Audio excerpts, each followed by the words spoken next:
Hello my lovely student welcome back. तो आज अकल तुम्हालोकर कथार कारण तुम्हालोकर मेसेजर कारण आमी आज चैप्टर नम्बर 1 क्लास 12 फिजिक्सर चैप्टर नम्बर 1 और एनसीईआरटी क्वेश्चन पेपर आलोचना करिम। एनसीईआरटी जिखिनि क्वेश्चन दिया आछे সেই क्वेश्चनखिनि आमी आज आलोचना करिम। गोटेइखिनिर एन्सार पाबा, गोटेइखिनि नोट्स पाबा, माने प्रपार बोर्डत मैं दी दिम, तार पर तुम्हालोके लिखि लबा। बुझी पाइछा ने? अच्छा, बहुत माने पर्सनली मेसेज करि आसिला सर एनसीईआरटी क्वेश्चन लागे, एनसीईआरटी क्वेश्चन लागे। तो फाइनली आहि गइछु, टेंशन नाइ, चाও किमान दूर আজি যাব পাৰো। ভিডিও হ'ব 3-4টা মান এটো এক্সাৰসাইজৰ ওপৰত, বাকি আহি থাকিব এনেকে।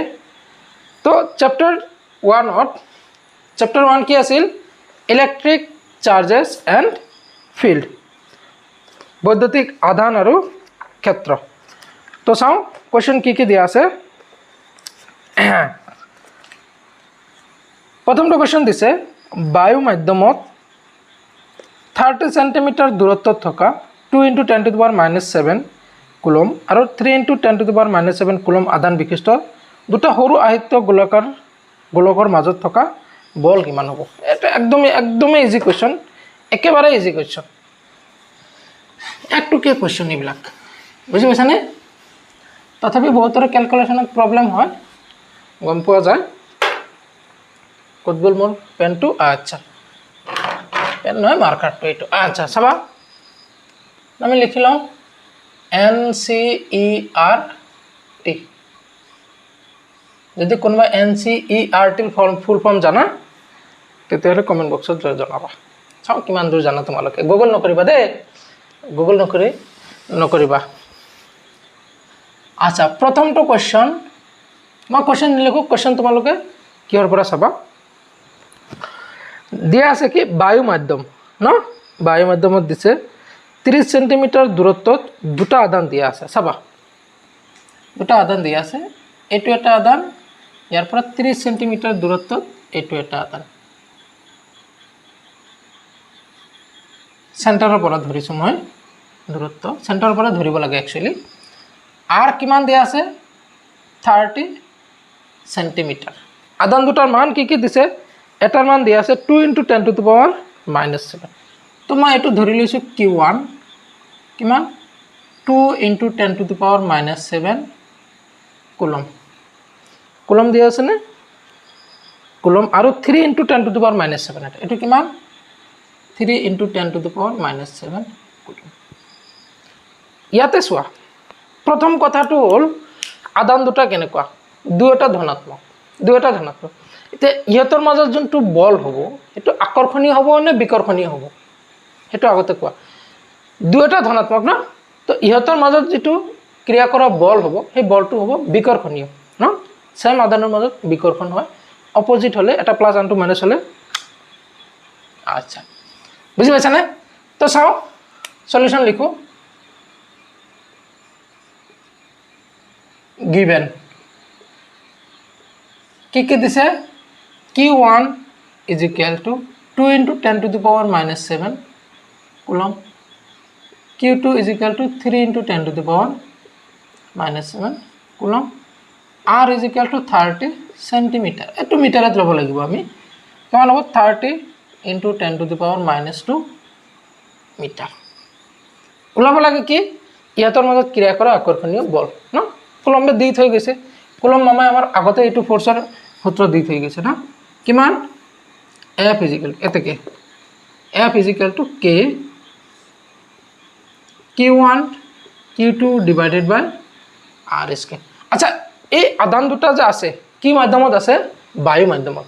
তো K এর মান আমি ডাইরেক্ট পুট কৰিম। K এৰ মান কিমান? এটা কাম কৰো, K এর মান আগত বহাই লওঁ 9 × 10⁹।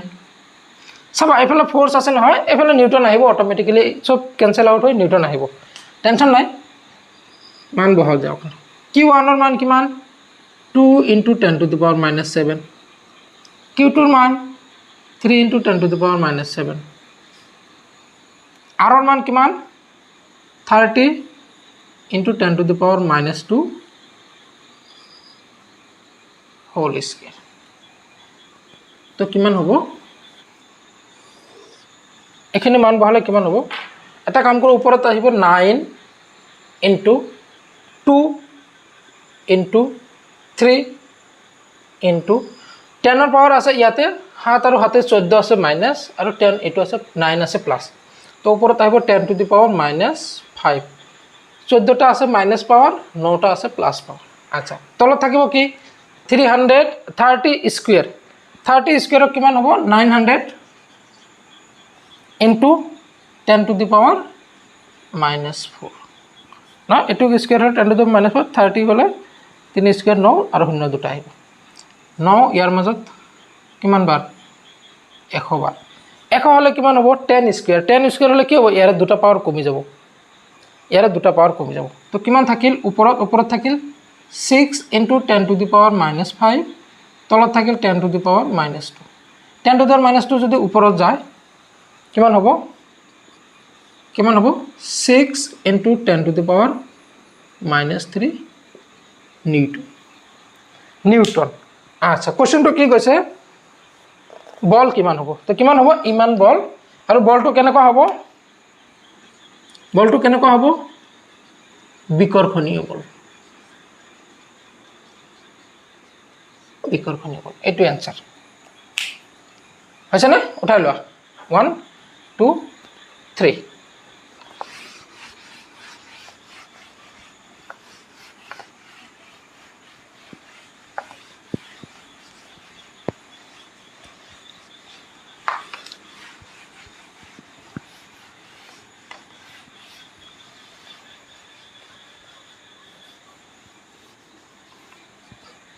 চাবা নেক্সট কোশ্চেন কি দিছে বায়ু মাধ্যমত 0.4 মাইক্রোকুলম আদান থকা সৰু গোলকটোৰ ওপৰত -0.8 মাইক্ৰোকুলম আদান থকা গোলকটোৱে দিয়া স্থিতি বৈদ্যুতিক বলৰ মান 0.2 নিউটন তেন্তে প্ৰথমটো কোশ্চেন দিছে এ নম্বৰ দুটা গোলকৰ মাজত দূৰত্ব কিমান r ওলাব দিছে ইয়াতে আৰু দিছে প্ৰথমটোৰ উপস্থিতিত দ্বিতীয় গোলকটোৰ ওপৰত পৰা বলৰ মান নিৰ্ণয় কৰা আচ্ছা তো কি দিছে বায়ু মাধ্যমত দুটা আদান দিছে এটো আকৌ সেম একে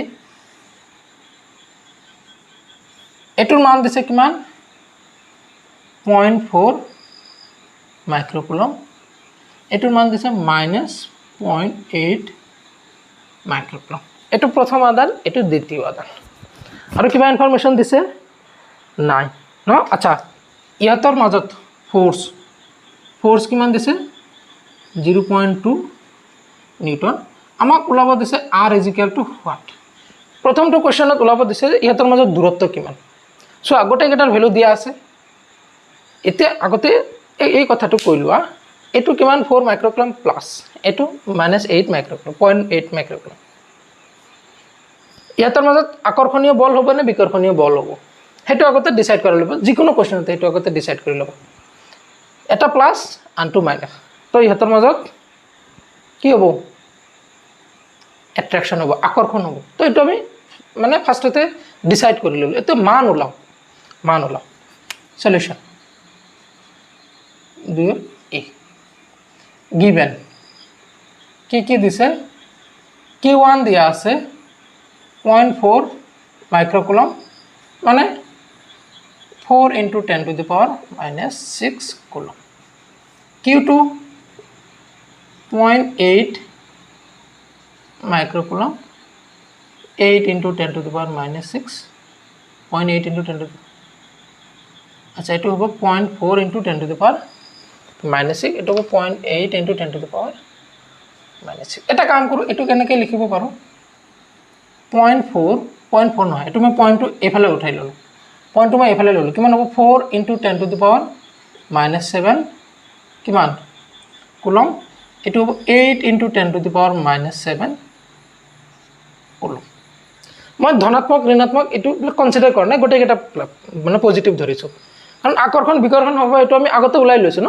আকৰ্ষণ হয় নে বিকৰ্ষণ হয় আচ্ছা ফোর্স কিমান দিয়া আছে ফোর্স দিয়া আছে 2 নিউটন 0.2 নিউটন আমাক লাগে r what ওই নো আমি জানো আমি বহুত কথাই জানো ন কিমান f k Q1 Q2 by R square implies আরক মই এইফালে আনো আরক মই এইফালে আনিলো R square is equal to কিমান হ'ব চাই লও তলত হ'ব F ওপৰত হ'ব K Q1 Q2 মান বহাও ফোর্স মানে কিমান 0.2 নিউটন SI ইউনিটতে দিয়া আছে টেনশন নাই K 9 into 10 to the power 9 into Q1 4 into 10 to the power minus 7 Q2 8 into 10 to the power minus 7 গোটে কেটা SI ইউনিটত দিয়া আছে তো আৰৰ যেটো ইউনিট আহিব হেতু কি হতে আহিব টেনশন কৰিব নালাগে মিটাৰতে আহিব চাবা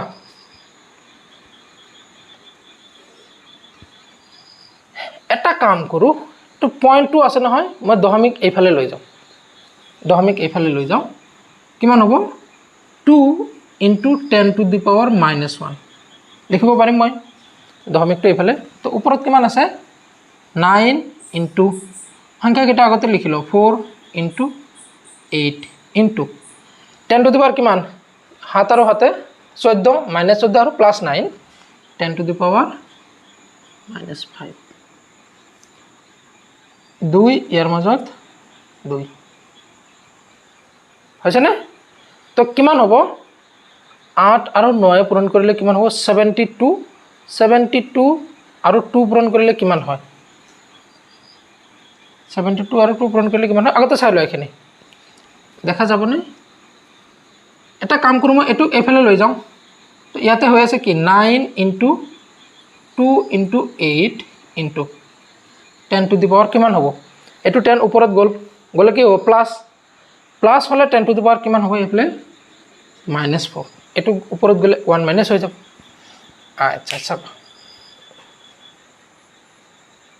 চাবা কিমান হ'ব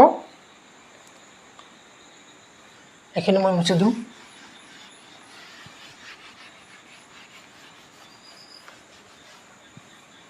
এটাকে আর আমি কিমান পালো আর স্কয়ার আমি কিমান পালো 8 আৰু 9 পূৰণ কৰিলে কিমান 72 8 নং 72 72 আৰু 2 কিমান হ'ব 72 into 2 4 7 2 14 তো কিমান হ'ল 144 into 10 to the power -4 তো r এর মান কিমান হ'ব root over 144 into 10 to the power -4 144 এর root over কিমান 12 into 10 to the power -2 10 to the power -2 তো r is equal to 10 to the power -2 কি হত আইল आंसर আহিব মিটাৰত গোটে গেটা আমি SI ইউনিটত বহাইছো আচ্ছা 10 to the power -2 মিটার মানে তো r is equal to আমি কিমান কব পারি 12 সেন্টিমিটার এ কোশ্চেন নাম্বার এ হই গল আহিমতে আমি question number B question number 1.2 B নম্বৰটো কি কৈছে প্ৰথমটোৰ উপস্থিতি দ্বিতীয় গোলকটোৰ ওপৰত পৰা বলৰ পৰিমাণ ইয়াৰ উপস্থিতি কত গল 1.4 ইয়াৰ উপস্থিতিত ইয়াৰ ওপৰত কিমান বল প্ৰয়োগ হ'ব এটো কোশ্চেন কৈছে এখিনি হৈছে না আগতে উঠাই লোৱা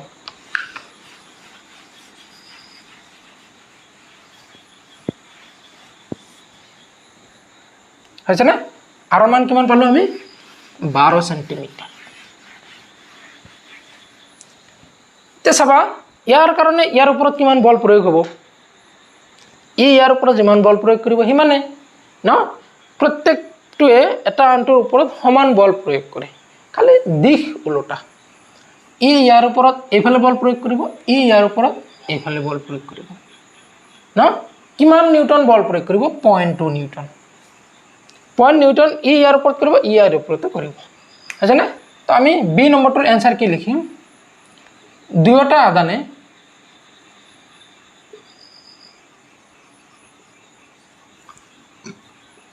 পৰস্পৰৰ ওপৰত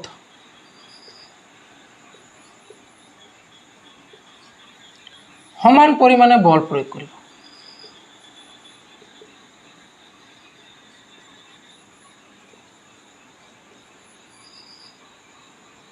সমান পৰিমাণে বল প্ৰয়োগ কৰিব। সেই বলৰ পৰিমাণ, এই বলৰ মান কিমান হ'ব? সমান সমান 0.2 নিউটন। দ্যাটছ ইট হৈছেনে? তোমালোক উঠাই লোৱা, মই অলপ মোৰ এইটোক অলপ ইংকটো খুৱাই লওঁ। ইংক খতম হৈ গয়া।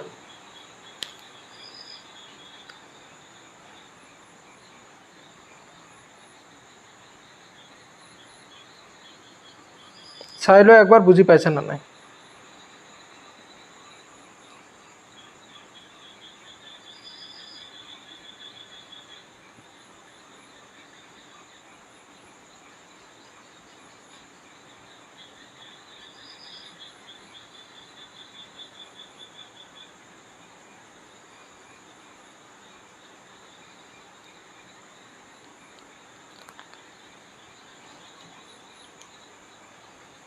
হৈছে না?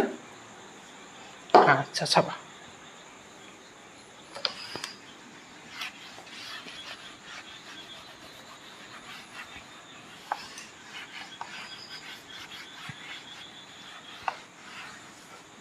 চাবা নেক্সট কোয়েশ্চন কি দিছে? নেক্সট কোয়েশ্চন দিছে যে K E square divided by G M E M P অনুপাতটোৰ মাত্ৰাহীনতা পৰীক্ষা কৰা। মাত্ৰাহীনতা পৰীক্ষা কৰা মানে দেখুৱাব দিছে যে ইয়াৰ মাত্ৰা নাই, বুজিছে না? মাত্ৰা শূন্য বুলি দেখুৱাব দিছে। আচ্ছা, আমি কাৰণ মাত্ৰা বহুৱাই আমি এইটো প্ৰমাণ কৰিব পাৰিম, টেনশ্যন নাই। ভৌতিক ধ্ৰুৱকৰ মান থকা তালিকাখন চাই এই অনুপাতটোৰ মান নিৰ্ণয় কৰা। অনুপাতটোৱে কি কথা সূচাইছে? চাবা অনুপাতটোৱে কি কথা সূচাইছে? Question number 1.1.3 প্ৰথমত মাত্ৰাহীনতা পৰীক্ষা কৰিব দিছে। কাৰ? K E square divided by G M E M P এইটোৰ মাত্ৰাহীনতা পৰীক্ষা কৰিব দিছে। দেখাব লাগে যে এই গোটেইখিনিৰ মাত্ৰা শূন্য। তো তাৰ কাৰণে আমি গোটেইকেইটা মাত্ৰা বহাব লাগিব। মাত্ৰা বলে তো কে মানে কি? কে ক'ৰ পৰা আহিছে মনত আছেনে? কে আহিছে কুলম্বৰ সূত্ৰৰ পৰা। জি আহিছে ক'ৰ পৰা? মাধ্যাকৰ্ষণৰ পৰা। ক'ৰ পৰা আহিছে? মাধ্যাকৰ্ষণৰ পৰা আহিছে। আচ্ছা, তো আমি এটা এটা মাত্ৰা বহাম। চাবা কেৰ মাত্ৰা কি? সব পাহৰি গৈছো। এটা কাম কৰা, ওলাই লোৱা F is equal to K Q1 Q2 by R square implies K is equal to F R square by Q1 Q2. F মানে ml t to the power minus 2, R square মানে L square, Q1 Q2, Q1 মানে AT Q2 দুটা আছে। তো আহি গ'ল আমাৰ কিমান? m L power 3 t power minus 2, এটো স্কয়ার হ'ব, এটো স্কয়ার হৈ ওপৰত গ'লে t to the power minus 4, a square হ'ব ওপৰত গ'লে হ'ব a to the power minus 2। এটো কাৰ মাত্ৰা পালো আমি? কেৰ মাত্ৰা। আহা বহাই দিয়া ইয়াতে m L cube t power minus 4 a power minus 2 এটো পালো আমি কেৰ মাত্ৰা। তাৰ পৰা ওলাই আনিছো ই মানে কি? আধান ন? আধান হলে আধানৰ মাত্ৰা 80, ওপৰত আছে স্কয়াৰ, তলত আছে জি। এতিয়া জি ক'ৰ পৰা ওলাও? এটা কাম কৰা, মাধ্যাকৰ্ষণত বলা। মাধ্যাকৰ্ষণৰ সূত্ৰ কি পাইছো আমি? F is equal to G m1 m2 by R square implies G is equal to F R square by m1 m2 না? F মানে ml t to the power minus 2, R square মানে L square, m1 m m1 m মানে square তো কিমান পালো আমি এটো উপৰত গলে m to the power -1 l cube t to the power -2 আৰু নাই এখিনি পালো তো জিৰ মান বহাও m power -1 l cube t power -2 m e মানে মাস mp মানে মাস এটো স্কয়াৰ আহিল কিমান চাই লোৱা একবাৰ m l ৰ পাৱাৰ ইয়াতে আছে 3 লিখিলো t ৰ পাৱাৰ কিমান আছে চাই লোৱা একবাৰ ইয়াতে t ৰ পাৱাৰ আছে -4 ইয়াতে t ৰ পাৱাৰ আছে স্কয়াৰ তাৰমানে ইয়াতে t ৰ পাৱাৰ আছে +2 ইয়াতে আছে -4 তো কিমান হ'ব t ৰ পাৱাৰ -2 থাকি যাব a ৰ পাৱাৰ ইয়াতে আছে -2 a ৰ পাৱাৰ ইয়াতে আছে স্কয়াৰ কেনসেল আউট হৈ যাব টেনশন নাই এখিনি আৰু দৰকাৰ নাই ইয়াতে কিমান হ'ব m ৰ পাৱাৰ আছে -1 ইয়াতে আছে m ৰ পাৱাৰ +2 তাৰমানে এটা থাকি যাব তো m l ৰ পাৱাৰ 3 t ৰ পাৱাৰ -2 কিমান হল কেনসেল আউট হৈ গল কি হৈ গল এটো চাবা মাত্ৰাত এনেকে কাটি নিদিয়ে বুজিছেন মাত্ৰাত এনেকে কাটি নিদিয়ে তো আমি কেনেকে লিখিম m ৰ পাৱাৰ কিমান 0 l ৰ পাৱাৰ 0 আৰু t ৰ পাৱাৰ 0 গোটেই কেটাৰ পাৱাৰ 0 অৰ্থাৎ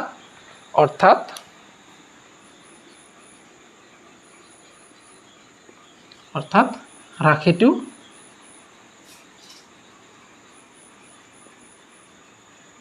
মাত্ৰাহীন প্ৰথম পাৰ্টৰ आंसर হৈ গল মাত্ৰাহীনতা আমাৰ প্ৰমাণ হৈ গৈছে উঠাই লোৱা সাইডত এইবিলাক কৰি লবা দে সাইডত এইবিলাক কৰি লবা হৈছে না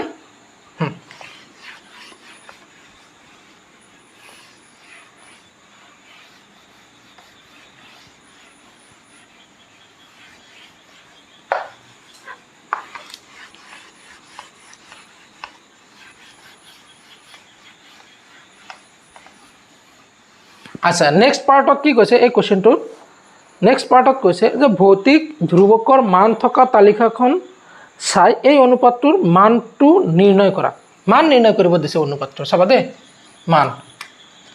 মান কিমান হ'ব এটা কাম কৰো এটা আছে k e স্কয়াৰ ডিভাইডেড বাই g m e mp k মানে k এর মান কিমান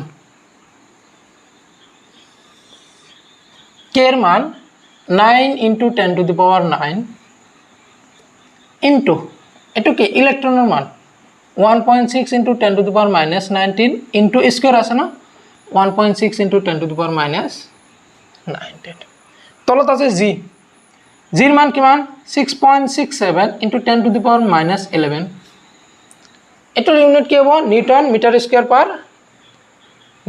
স্কয়ার পার kg স্কয়ার এটোর ইউনিট হবে newton metre square per coulomb square এটোর কিমান হবে কুলম স্কয়ার এটো হবে কি kg স্কয়ার দুইটার আমি ইউনিট বিলাক নিলিখো চাবা আটাই কেটা ক্যান্সেল আউট হৈ যাব 1.6 into 10 to the power minus 9 আচ্ছা এটো ভ্যালু বহুৱা ইলেক্ট্ৰনৰ মাস কিমান ইলেক্ট্ৰনৰ মাস হৈছে 9.1 into 10 to the power minus 31 kg protonor mass is 1.67 into 10 to the power minus 27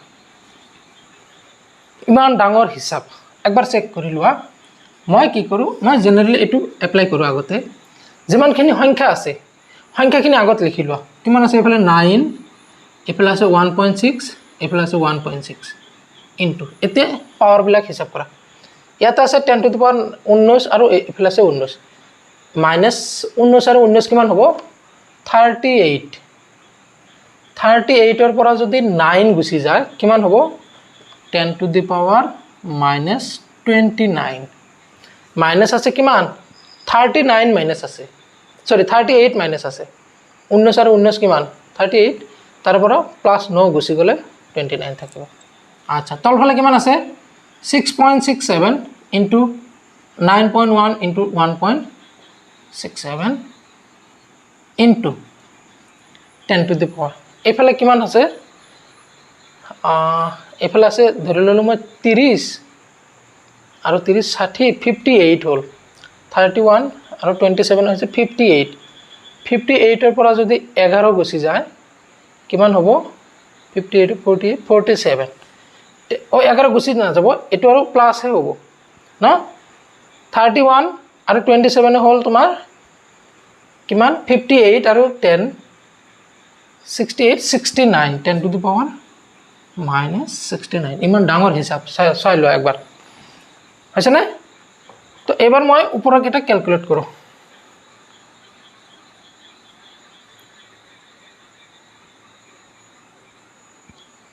ওপৰৰ কেটা ক্যালকুলেট কৰা দিয়া আছে 9 ইনটু 1.6 ইনটু 1.6 কিমান 23.04 23.04 তলৰ এই কেটা পূৰণ কৰিলে কিমান হ'ব 6.67 into 9.1 into 1.67 101.36 101.36 into 10 to the power কিমান হ'ব এটো যদি ওপৰত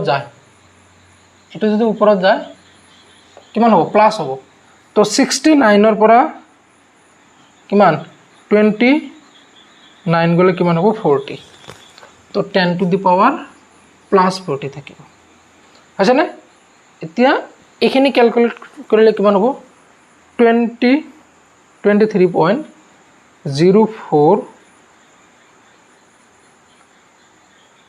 divided by 101.36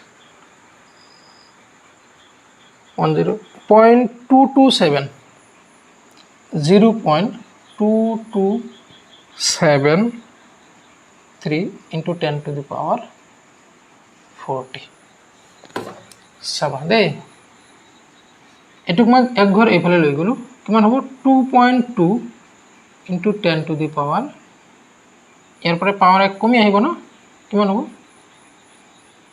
39 এতিয়া চাই লো এটোতে आंसर হৈ গল না অনুপাত ওলাব দিছে এটো এটা কোশ্চেনৰ आंसर হৈ গল তো অনুপাতটো আমি কিমান পালো কে ই স্কয়ার বাই জি এম ই এমপি আমি এইখিনি পালো অনুপাতটো এটা কৈছে এই অনুপাতটো বুজাইছে কি এই অনুপাতটো বুজাইছে কি চাবা দে এটা ৰাখিক আনটো ৰাখিৰে হৰণ কৰি মই এটু পাইছো ধনাত্মক ৰাখি পাইছো তাৰ মানে এটু ৰাখি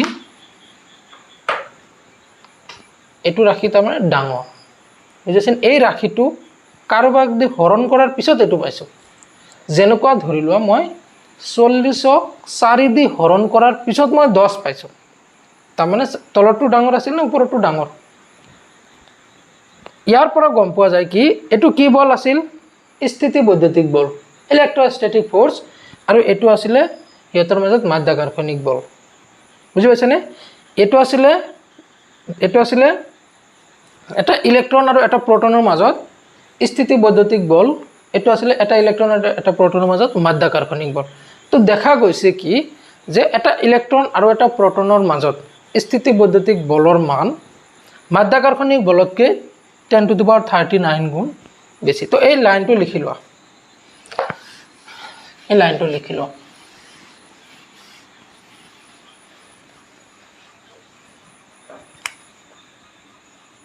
ইয়াৰ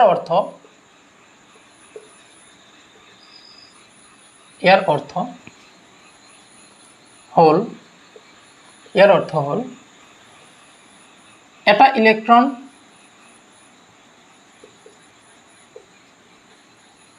এটা ইলেক্ট্ৰন আৰু এটা প্ৰটনৰ মাজত ক্ৰিয়া কৰা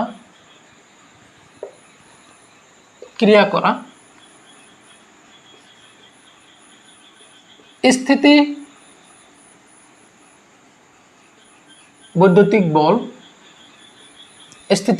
বল মাধ্যাকৰ্ষণিক বলতকৈ মাধ্যাকৰ্ষণিক বলতকৈ কিমান গুণ বেছি 2.2 into 10 to the power 39 গুণ বেছি অকল 10 to the power 39 লিখিলেও হ'ব আচ্ছা লিখিলো এইটো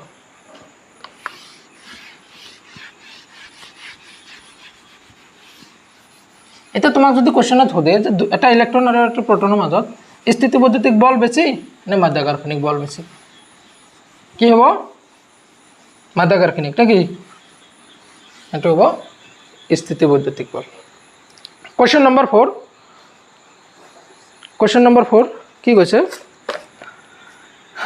বস্তু এটাৰ বৈদ্যুতিক আধান কোৱান্টিয় বলৰ কথাষাৰ ব্যাখ্যা কৰা এটো ব্যাখ্যা কৰিব দিছে আচ্ছা মই একবাৰ টাইমটো চাই লওঁ দেই বেছি টাইম হলে আকৌ স্প্লিট কৰিব লাগিব 33 হ'ব আৰু কোশ্চেন কৰিব পৰা যাব চাবা কোশ্চেন কি কৈছে 1.4 ত a 1.4 ৰ a টো দিছে যে বস্তু এটাৰ বৈদ্যুতিক আধান কোৱান্টিয় কথাষাৰ ব্যাখ্যা কৰা আচ্ছা কোৱান্টিয় শব্দৰ মানে শব্দৰ অৰ্থটো কি কোৱান্টিয় শব্দৰ অৰ্থটো এটো ম্যাথমেটিক্যাল নহয় এটো বুজোৱা কথা কোৱান্টিয় শব্দৰ অৰ্থ হৈছে যে আধানৰ পৰিমাণ কোন এটা বস্তুত কি পোৱা যায় ফিক্সড পোৱা যায় বুজিছেনে কোনো এটা পদাৰ্থত থকা পৰিমাণ ইলেক্ট্ৰনৰ আধানৰ গুণিতকৰ সমান হয় বা পদাৰ্থ এটাত থকা মুঠ আধানৰ পৰিমাণ সদায় ইলেক্ট্ৰনৰ গুণিতক হিচাপে প্ৰকাশ কৰা হয় আৰু এটোই কোৱান্টিকৰণ বুজিছেনে যেনেকুৱা এটোত কিমান আধান আছে মই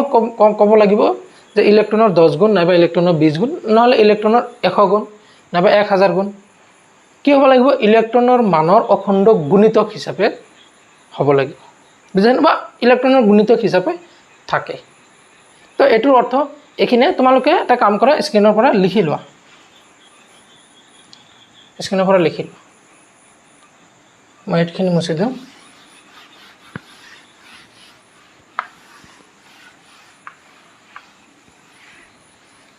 লিখিছানে আচ্ছা নেক্সট কোশ্চেন কি কৈছে বি বৃহৎ পৰিসৰৰ আধানৰ ক্ষেত্ৰত বৈদ্যুতিক আধানৰ কোৱান্টিকৰণ ধাৰণাটো কিয় উপেক্ষা কৰা হয় চাবা বৃহৎ পৰিসৰ তাৰমানে ম্যাক্ৰস্কোপিক লেভেলৰ কথা কৈছে ম্যাক্ৰস্কোপিক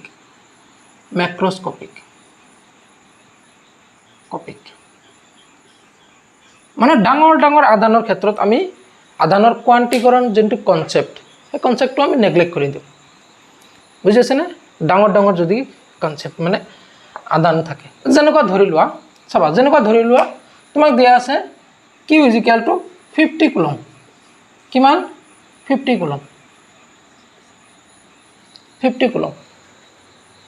ইয়াতে আমি ইলেক্ট্ৰনৰ আধানৰ গুণিতক হিচাপে আছে নে নাই এই কথাটো ইমাজিন কৰা বহুত কষ্টকৰ হৈ যায় ইলেক্ট্ৰনৰ মান কিমান ইলেক্ট্ৰনৰ মান হৈছে 1.6 * 10 to the power -19 কুলম সোৱাচোন 1 কুলমো নহয় 1 কুলমৰ 10 to the power 19 টা ভাগ কৰি 1 ভাগ তাক কম আমি এটা ইলেক্ট্ৰনৰ মান এটা ইমান ডাঙৰ 50 কুলম ইমাজিন কৰা 50 কুলম আৰু এটা হৈছে 1 কুলমক 10 to the power 19 টা ভাগ কৰি তাৰ 1 ভাগ 10 to the power -19 1 কুলমৰ 10 to the power -19 ভাগ কিমান হ'ব তাক কমে এটা ইলেক্ট্ৰনৰ মান তো ম্যাক্ৰস্কোপিক লেভেলত মানে ডাঙৰ ডাঙৰ আধানৰ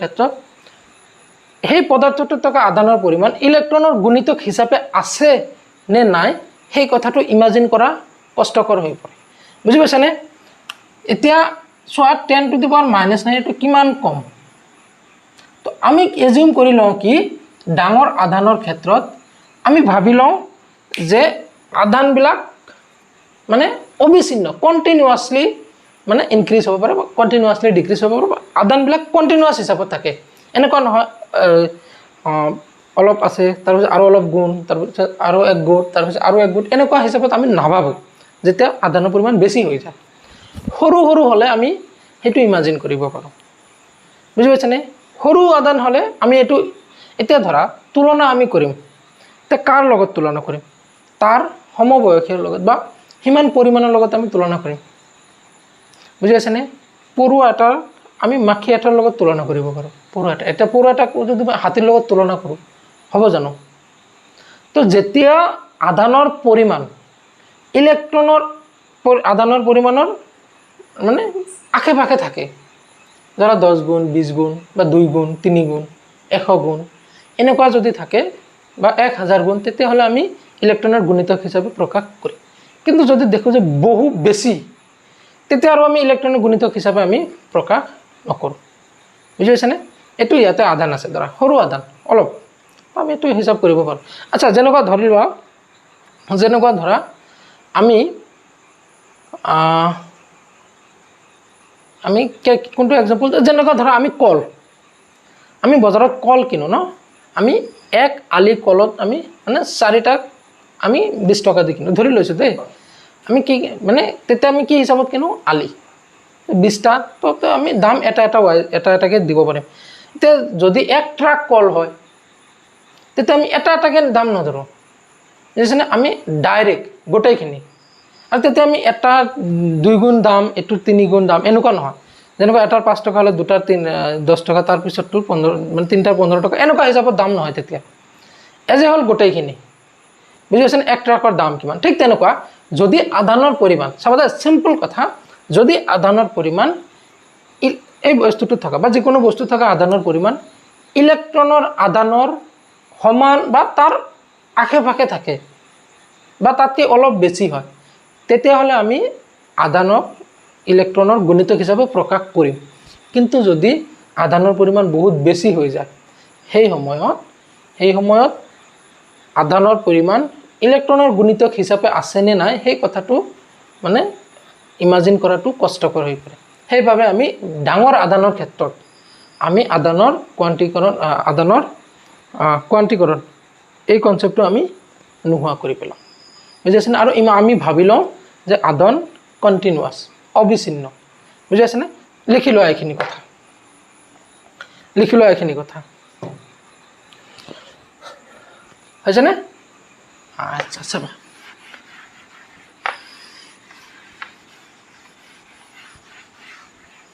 তাৰ পিছত কোৱেশ্চন কিমান দিছে 1.5 কাঁচৰ দণ্ড এডাল সিল্কৰ কাপোৰেৰে গঢ়িলে দুটা আধানৰ সৃষ্টি হয় এনেকুৱা পৰিঘটনা বহু ধৰণৰ জুৰীয়া পদাৰ্থৰ ক্ষেত্ৰতে পৰিলক্ষিত হয় আধানৰ সংৰক্ষণশীলতাৰ সূত্ৰটো এনেকুৱা পৰিঘটনাৰ ক্ষেত্ৰত কেনেদৰে প্ৰযোজ্য হয় ব্যাখ্যা কৰা চাবা কি কৈছে কাঁচৰ দণ্ড আচ্ছা সে এটো এটা কাঁচৰ দণ্ড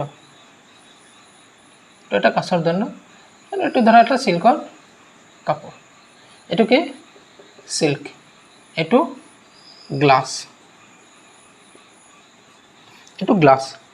এতিয়া যদি এটো দি এতে ধৰি লও এটো কাঁচৰ দণ্ড এটো ধৰা সিল্ক এটো যদি আমি এনেকৈ ঘহু কি ঘটনা হয় মনত আছে নে পদাৰ্থৰ আহিতকৰণ আমি পঢ়িছিলোঁ মনত আছে নে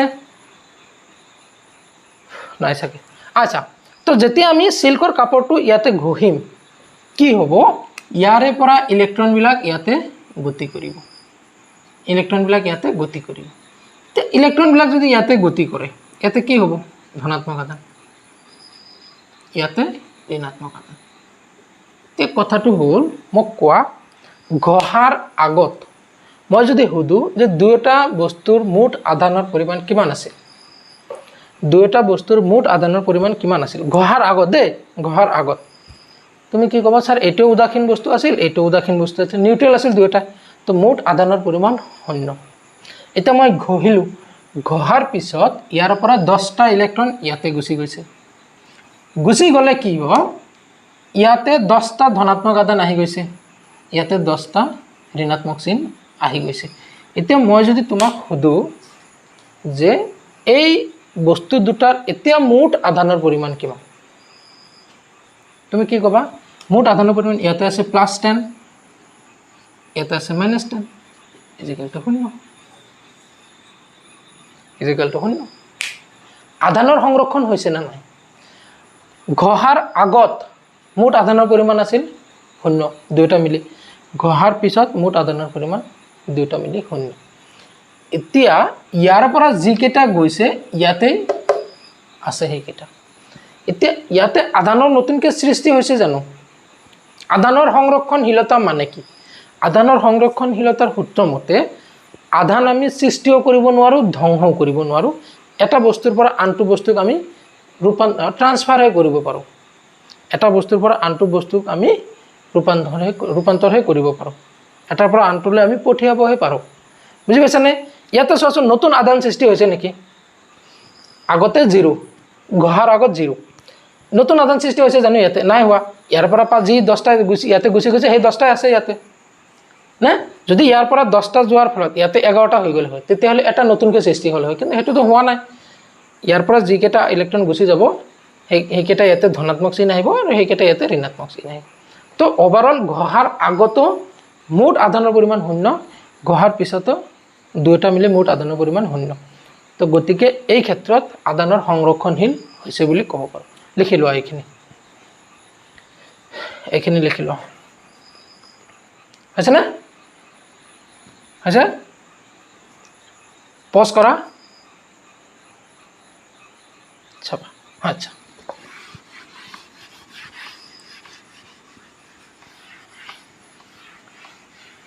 নেক্সট কুৱেশ্যন কি কৈছে?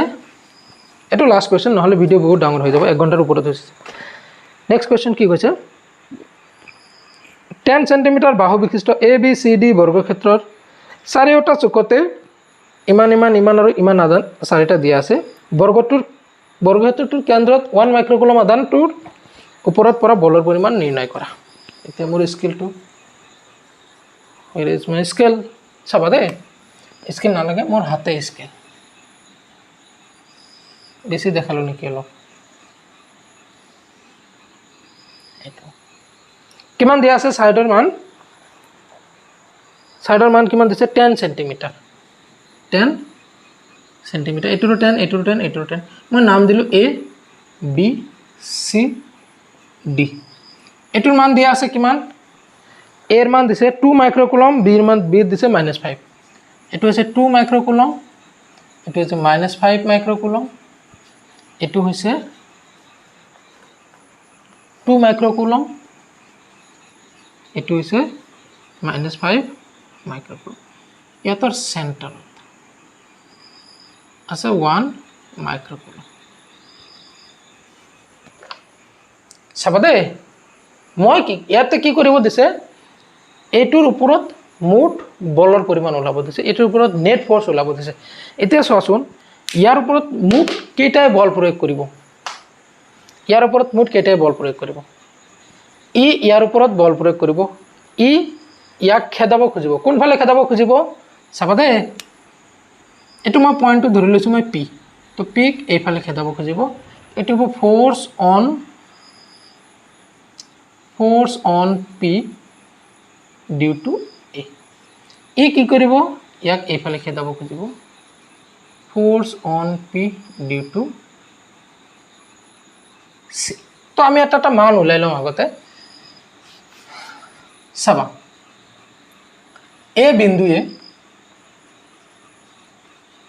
সলিউশন দেই, এই বিন্দুৱে Pৰ ওপৰত প্ৰয়োগ কৰা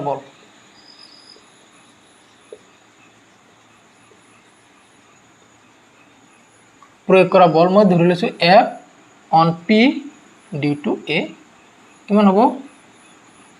K ইনটু কিমান? এইটোৰ মান আছে 2 মাইক্ৰকুলম ইনটু এইটোৰ মান আছে 1 মাইক্ৰকুলম ডিভাইডেড বাই ইয়াতৰ মাজৰ ডিষ্টেঞ্চ। চাবা দেই, ইয়াতৰ মাজৰ ডিষ্টেঞ্চ এইটো কিমান হ'ব? ইয়াতৰ মাজৰ ডিষ্টেঞ্চ কিমান হ'ব? এইটো চাবা, এইটো যিহেতু বৰ্গ যদি হয়, ইয়াৰ পৰা এইখিনি যিমান ডিষ্টেঞ্চ হ'ব, ইয়াৰ পৰা এইখিনি ডিষ্টেঞ্চ হ'ব, হয়নে? এইখিনি যিমান ডিষ্টেঞ্চ, এইখিনিও সিমানে ডিষ্টেঞ্চ, এইখিনি যিমান ডিষ্টেঞ্চ, এইখিনি সিমানে ডিষ্টেঞ্চ। মই তো এই ডিষ্টেঞ্চবিলাক মই x বুলি ধৰি লৈছোঁ। এই ডিষ্টেঞ্চবিলাক মই x বুলি ধৰি লৈছোঁ। তো x স্কুৱেৰ। তো কিমান হ'ব? K ইনটু 3 মাইক্ৰকুলম ডিভাইডেড বাই x স্কুৱেৰ। এইখিনি আচ্ছা, K ইনটু 2 হ'ব, 2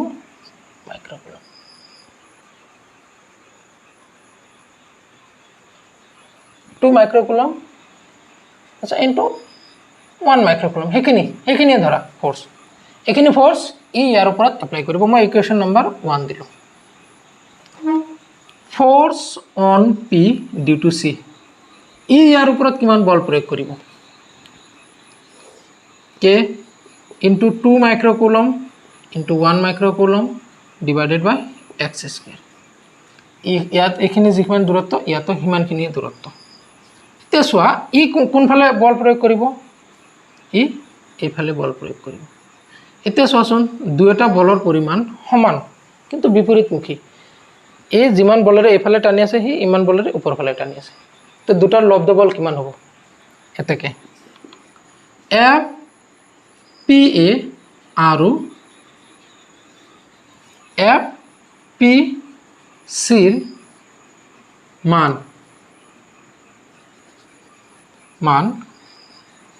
সমান আৰু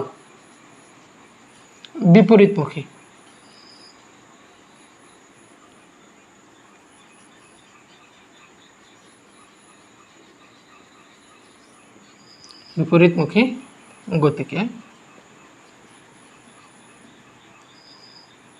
সিহঁতৰ লব্ধ বলৰ মান শূন্য হ'ব অৰ্থাৎ আচ্ছা মই এই দুটা ভেক্টৰ হিচাপত যদি মই লিখোঁ কিমান হ'ব force on P due to A plus force on P due to C is equal to 0 equation number 1 এতিয়া চোৱা আমাৰ এই দুটাৰ হিচাপ হৈ গ'ল ইয়াৰ কাৰণে আৰু ইয়াৰ কাৰণে হিচাপ হৈ গ'ল থাকিল ইয়াৰ কাৰণে আৰু ইয়াৰ কাৰণে হয়নে আচ্ছা তো এই দুটা আমি হিচাপ কৰোঁ ইয়াৰ আৰু ইয়াৰ দুটা মিলি কিমান পাইছোঁ আমি 0 ইকুৱেশ্যন নম্বৰ 1 এইটো কুৱেশ্যন চাগে মই যেতিয়া টপিক পঢ়াইছোঁ তেতিয়াও কৰিছিলোঁ চাগে মোৰ এনেকুৱা মনত হৈ আছে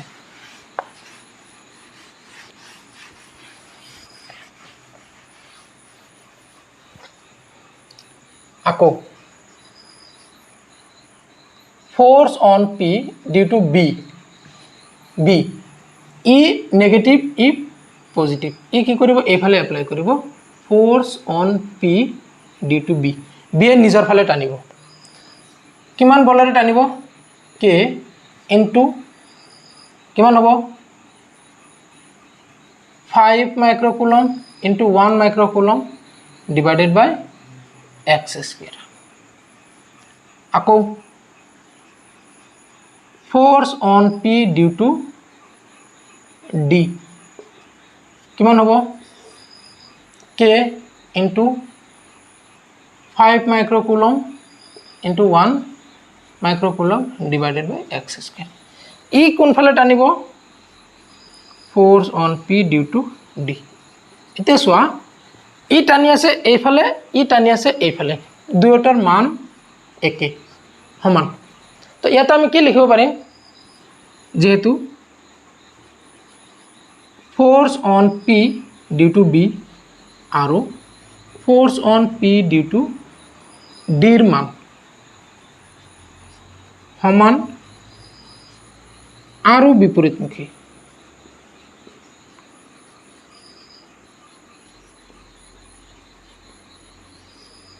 গতিকে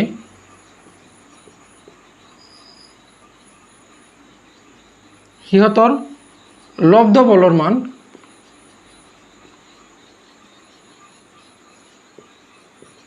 শূন্য হ'ব এতেকে force on P due to B plus force on P due to D is equal to 0 equation number 2 হৈছেনে তো 1 আৰু 2 পৰা আমি কি পাম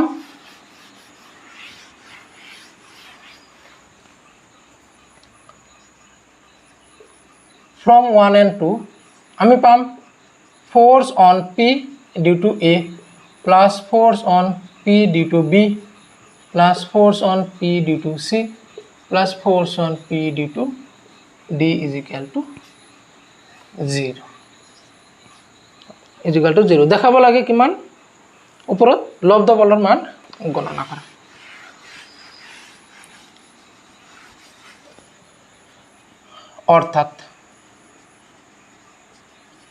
অৰ্থাৎ 1 মাইক্ৰকুলম আধানৰ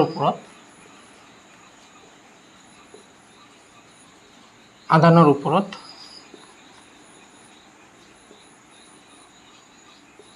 বাকিবোৰ আধানে প্ৰয়োগ কৰা লব্ধ